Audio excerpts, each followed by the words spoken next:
As early as this week, hundreds, even thousands of FBI agents could be shown the door after senior FBI officials and prosecutors who worked on January 6th cases were forced out.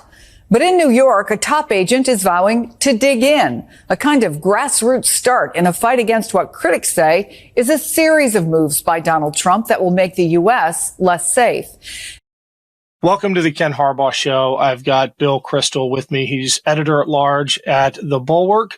And in our wargaming exercise a year ago, back in February of 2024, he played President Trump. And I hate that we're in this position, Bill, of saying, told you so. But everything you predicted, everything we gamed out in that exercise is coming to pass. And some of it we didn't even anticipate it so bad. Yeah, I think you and I were on the, what would you call it, the more extreme side or hawkish side of how dangerous Trump could be, how far advanced the authoritarian plans were. He's not just a goofball with sort of random ideas, some of which are very bad, of course, but the infrastructure beneath him has really developed, obviously, over the last 4 years. And it is there's a plan and a plot, you might say, in many areas. The one thing I didn't anticipate, and I don't think you did either, was Elon Musk. So I think that's added a whole level, both of chaos, but also of danger to what was already a very dangerous situation. How would you assess that danger posed by Elon Musk? Is it just the unlimited resources? Is it something ideological? Why is this uniquely dangerous? Because I had assumed that Russell Vought, the designated head of OMB, Steve Miller, deputy chief of staff at the White House, the kind of heritage Project 2025 authoritarians, let's call them in shorthand, they would be in charge, and they have been to some degree. And you would have a pretty systematic effort to do very bad things in terms of policy and also to really centralize power in the presidency and so forth. But those guys, I think, would do it more, especially Vought, maybe more than Miller, in a sort of systematic way, which is both in a way more dangerous, but also lets you see where they're going, and you can try to block them in certain turns, either with Congress or with the courts or in any other way. Musk is so, has dropped in with so many resources, and really with the Silicon Valley, let's just blow it up attitude.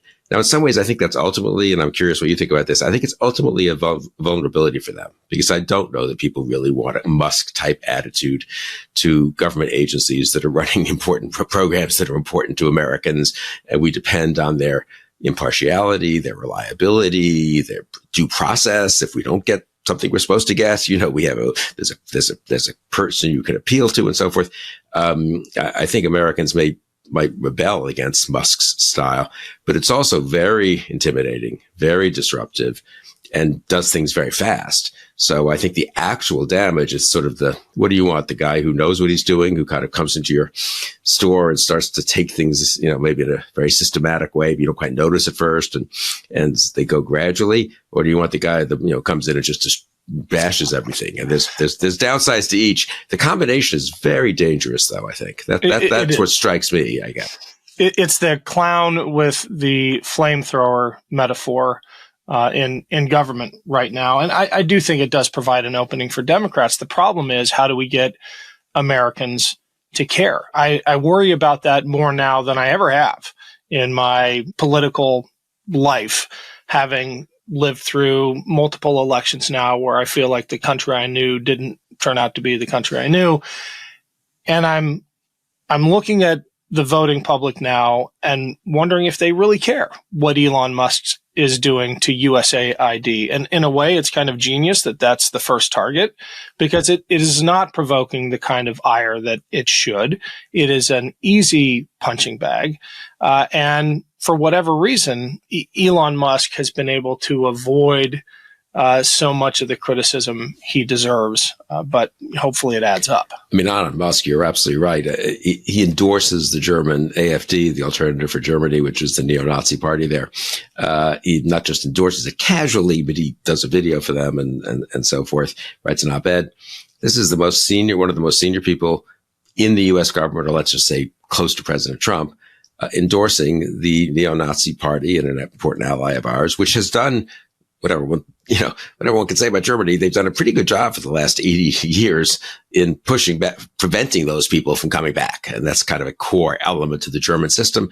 They exclude the AfD from government at both the federal level, coalition governments, even at the federal level and the state level. Musk just barges in and now is one of the closest advisors to the president of the United States, legitimizing this party. And again, that's when I've written about this a couple of times. It's hard to get people alarmed, and it's understandable. I mean, it's a little obscure and it's a foreign country, but the degree of craziness, of extremism, racism, that's going on in Musk and Musk circles and Trump circles. They just put this guy in a senior position at the State Department hangs out in a cheerful and friendly way with neo-Nazis. And I'm not using the term loosely. I mean, genuine neo-Nazis. So, BD, I think his name is. So, I mean, this is what we're facing.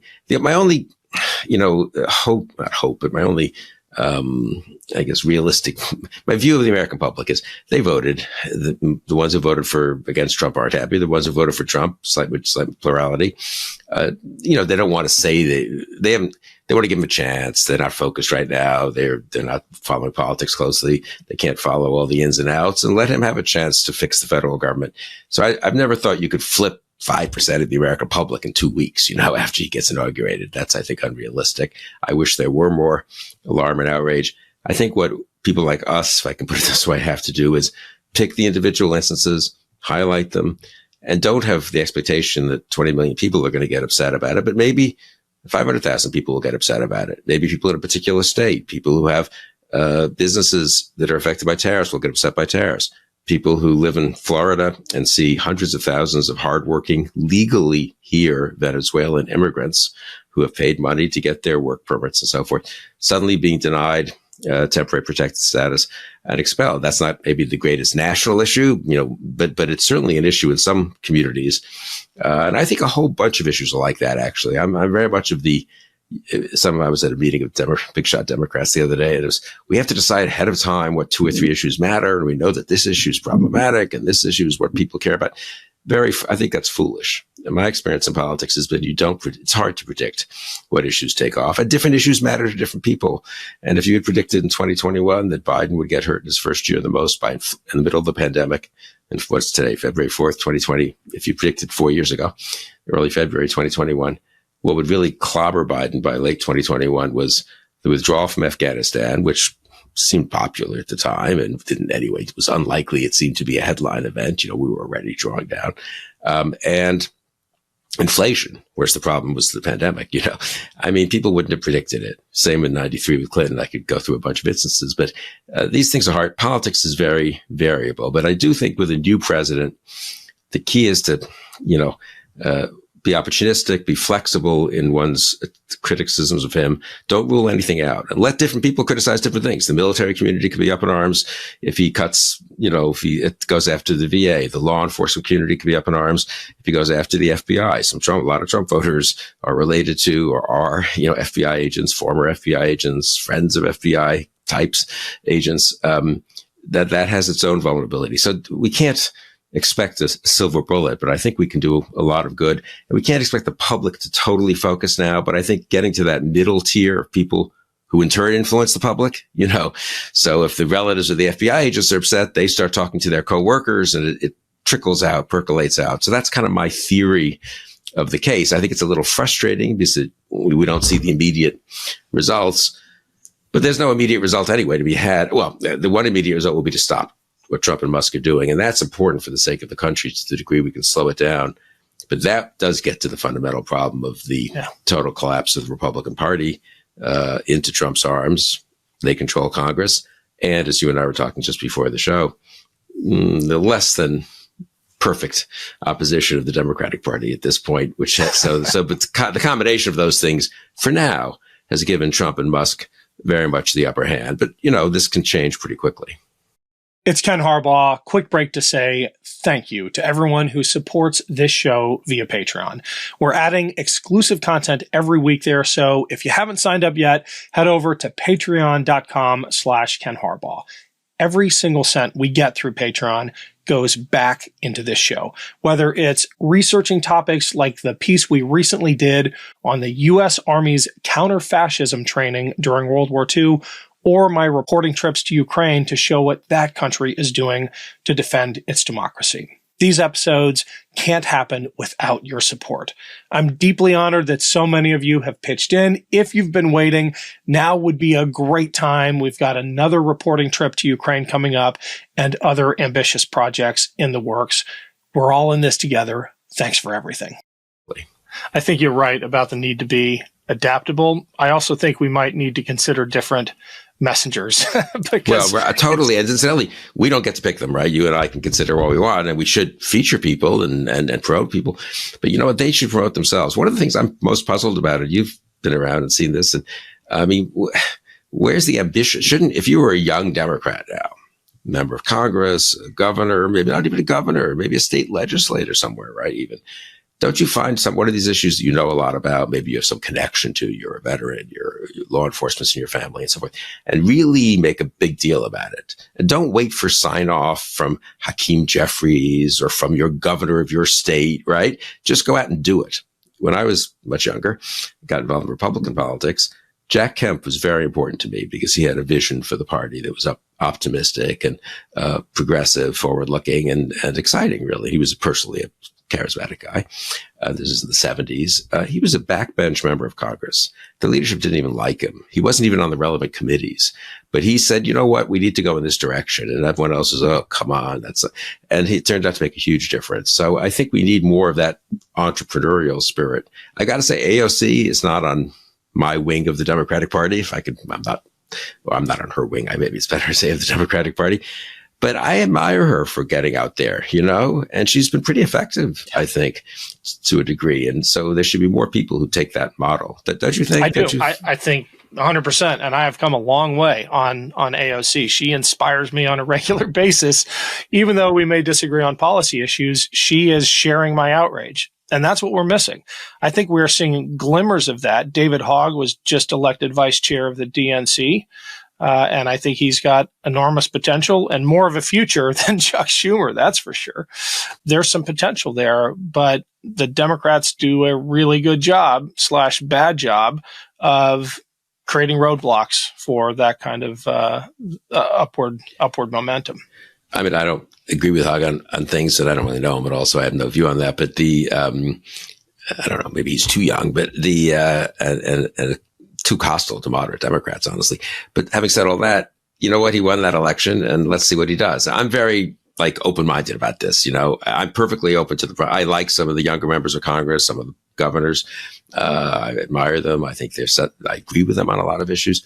But I'm also open to the proposition that someone I barely heard of a year from now could be doing a great job on some issue and could be doing real damage to Trump and to Musk. And that could be an elected official. It could also be other people, obviously, in the sort of civil society world and candidates for office.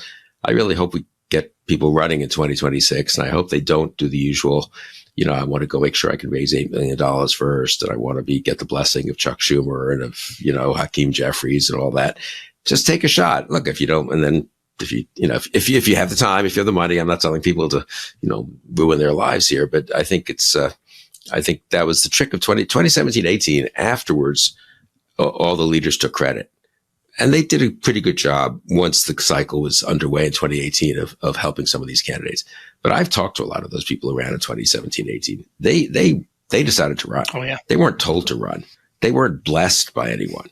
They were outraged.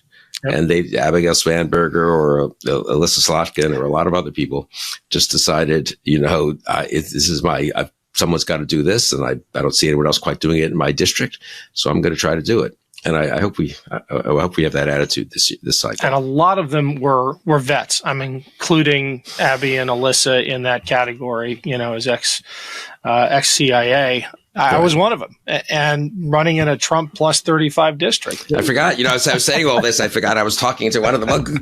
And good for you, what? And yes, and it's okay. So you can't win in a Trump plus 35 district, but it helped, right? You were making the case. You got to some voters. I mean, I do think that's where we really need and the outrage is bad. The one thing what I wrote in my morning shots for the Bulwark this morning is just a step back from the day to day. We are in a crisis. We're in a crisis that's a serious crisis, and it needs the kind of thinking and resolution, fortitude that people have had to display in previous crises to get through them, and there's still a certain amount, don't you think, of wishful thinking that's, if we just kind of, they'll kind of go away. It'll kind of fade away if we just kind of keep calm and file the right lawsuits and introduce some resolutions, Well, there's certainly wishful thinking amongst the comfortable class, the people who aren't going to suffer that much.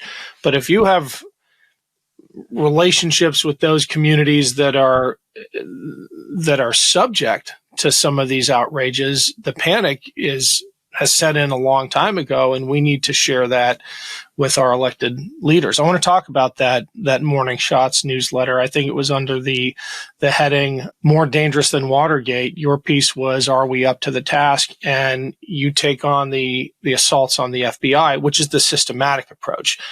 Elon Musk's attacks on USAID are the clown with the flamethrower approach, but they are being very deliberate, it seems, in trying to gut the FBI, defang it, and make sure, defang it in terms of ever being able to hold Trump and his lackeys accountable, but repurposing it to go after his opponents. Totally. I mean, what's happening. So I agree. There's sort of different categories of things they're doing. They're overlap and they're related, obviously. No, but the weaponization, the potential weaponization of the defanging of it on the one hand, and then weaponizing it under Elon Musk, under Kash Patel. These guys blur together and remind under Kash Patel on the other.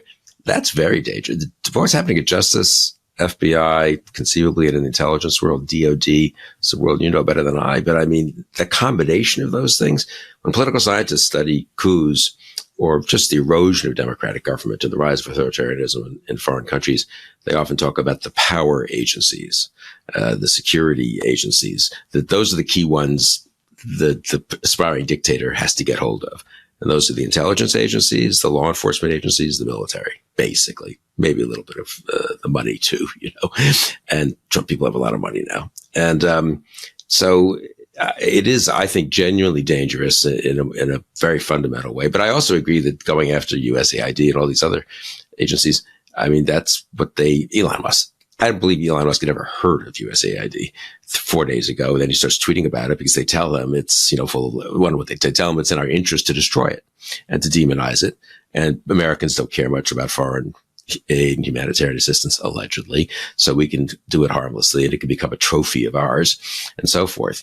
And that, I totally agree. That needs to be fought. And we can't take the view that, Americans don't care if, health programs in Sudan or assistance programs in Burma are cut off. Maybe not all Americans care about that, but some do, And I do think it paints a picture of what they're up to, the kind of cruelty and the cruelty is the point kind of thing.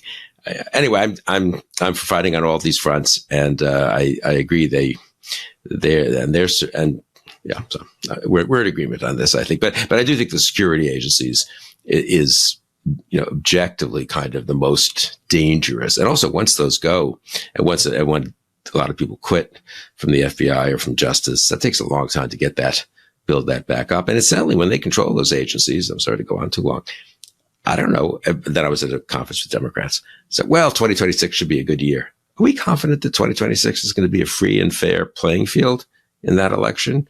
If they control huge amounts of the methods of communication, if they control where to bring lawsuits, if they control which local and state officials they can go after, if they control Department of Justice type enforcement of voting rights and so forth.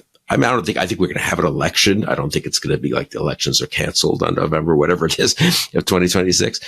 But is there going to be a pretty big thumb in the scale? So we need to really fight these things now, not wait for 2 months before the election. Yeah, well, this brings us almost full circle because one of the predictions a year ago was that rapid move to take over the power agencies, DNI, FBI, DOD. And by all accounts, they are succeeding. I hate ending the show on a down note, though. So would love your thoughts on the courage displayed by the New York FBI office and some of the pockets of resistance to these illegal actions of President Trump. The other thing that's remarkable about this is Bureau leadership is publicly pushing back on the Trump administration. Brian Driscoll, the acting director of the FBI, who was installed by the Trump administration, has issued guidance and messages to the workforce saying that he doesn't understand exactly why these names are being provided, but it shouldn't be seen as an indication of misconduct. And he said that FBI agents can't be fired without due process. And as you said, the head of the New York field office, in a strongly worded email yesterday, saying, look, we're in a fight here. People are being targeted because of cases they worked on. That's not right. We're going to, as you said, dig in. I'm encouraged by that, and I admire those people. And a lot of these people are putting themselves out there, and this is their livelihood, and they could get fired and disciplined or transferred to a much less, not just a less attractive place. That's kind of the way people put it. Wildly inconvenience and discomfort and disadvantage their family because, the degree to which these people are vulnerable isn't people understand that if they think about their own situation, maybe if they were once at a mid-level in a corporation, with arbitrary bosses who want to punish you, they can make your life pretty miserable. The civil service protections are okay if they're followed, but they're not following any of them. And someone said to me the other day, well, they can sue and they probably would win this lawsuit. Fine. So 3 years later, they'll maybe get back pay after they've been transferred somewhere, after they've had to put their family through some a move they didn't want to make. And incidentally, the back pay they'll get is from the government. Trump and Elon Musk aren't paying anything. It's just we are going to pay because they are mismanaging and these organizations and treating people unfairly. So, they're happy to do it. Honestly, they just regard that as the price of doing business, right? Let the taxpayers pay for the people who might win in individual cases against us. So, yeah, I do think this is very alarming. And you mentioned the pardons earlier. I think just in passing, maybe we can close. I think the pardons on the first day of everyone, all the violent offenders, the Proud Boys, the Oath Keepers, not just the. Maybe there were some hundreds of people who were caught up in the crowd. Most of those people were pled guilty or were convicted, finished their terms anyway. So it's not, they didn't get big sentences if that was the case, if they didn't attack police and so forth. But the pardons of everyone, that was really the tip off, right? Don't you think? That was the moment when you really, go ahead. Yeah. I also think that's our best wedge issue for now. That's the thing that can wake people up. Yeah, it should. And we should stay on that. And every time, honestly, one of these terrible people who got pardoned is convicted of some later crime, but also just what does it say? What does it say that he's just, it's one thing to say maybe some of these cases were a little overdone and I'm going to pardon the most innocent ones who have some months left on their parole, but not innocent, but the least guilty ones, I guess. But no, that wasn't the end. And now it's all pro January 6th, right? I mean, when they fired the prosecutors in the DC attorney's office or people at the FBI, it's because they were on the other side of January 6th. The other side is the side of defending the Capitol Police, defending the peaceful transfer of elections, defending the law enforcement, the judicial system of the United States. That's the other side against Trump and his people. Yeah. Well, Bill, keep doing what you're doing. Thank you so much for coming on. I'm afraid we'll be talking about this quite a bit in the weeks and months and years to come. Keep up the good work yourself, Ken. It's good to see you. Love this video? Make sure you stay up to date on the latest breaking news and all things Meidas by signing up to the MeidasTouch newsletter at MeidasTouch.com/newsletter.